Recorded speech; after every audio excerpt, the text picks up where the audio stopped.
இன்றைய பஞ்சாங்கம் கணித்து தந்திருக்கிறார் மதுரை ஜோதிடர் சாய் செல்வம்.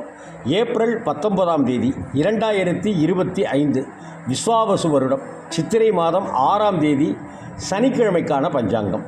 நட்சத்திரம் மூலம் பகல் 12:10:21 வரை, அடுத்து பூராடம்.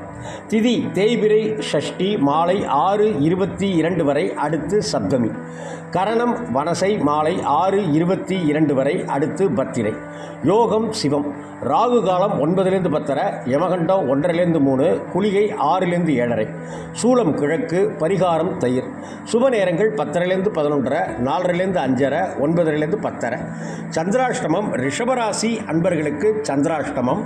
இன்று சனிக்கிழமை, ஆகவே நவகிரக வழிபாடு செய்வது மிக மிக நல்லது. மேலும் ஆஞ்சநேய பெருமாளை வணங்கினால் சனி பகவானுடைய அருளை பெறலாம். சனி